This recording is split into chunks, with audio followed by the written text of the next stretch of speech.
Lots of people say there's no evidence for God. Well, we're going to knock that one out in 3. We're just going to have to keep it simple, throw in the old 1-2 combo, get in and out real quick, and let you fine folks chat all about it, okay? Punch 1 I'm going to call the info uppercut. When's the last time you walked into a library and asked, hey, where are all the books that have been written by mindless products of natural laws? The librarian would probably laugh at you and tell you that no such books exist. And they don't exist because they can't exist. Why not? Because first of all, it's just common sense. The words that form the message in books always originate from a person with a brain. Or to say it a bit more scientifically, the message of the book, the purpose, comes to be understood by the orderly placement of the words, design, and information. Ah, information. Now, anytime we find info, these basic laws always apply. Number 1, matter doesn't spontaneously produce information. Number 2, only a mental source, intelligence, can generate new creative information. In other words, just like those books that couldn't originate without a mind, neither could life. Why not, you ask? Because we know that DNA contains information. Therefore, the laws of information science apply, which means the information in DNA couldn't have spontaneously generated, and that a mind is behind the information. Period. No exceptions. Look at it this way. The simplest life form we know of is an amoeba, and it contains as much information in its DNA as 1,000 complete sets of Encyclopedia Britannica.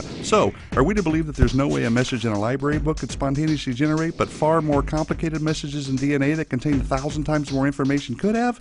Not likely. You see, when it comes to life or anything else that contains information, the laws of information science confirm the necessity of a creative mind. And guess what? In the very first book of the Bible, it just happens to mention that. In the beginning, God created. Bam! Uppercut lands on the chin. And now here comes the indefensible head blow. We'll call this the Nada Big Bang Bing swing, the KO to the claim that there's no evidence of God, the law of causality, left hook of doom. It goes like this. Everything that had a beginning had a cause. The universe had a beginning, therefore the universe had a cause. Now, either something caused the universe to come into existence, or nothing caused it.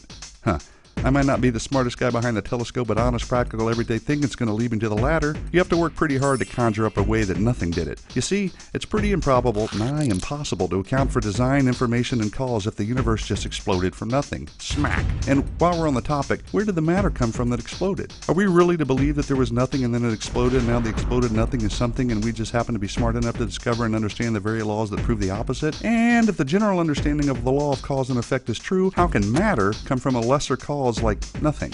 I mean, come on. I don't have a bunch of letters after my name, but even a monkey knows better. And yeah, I snuck in a couple of extra jabs in there, so sue me.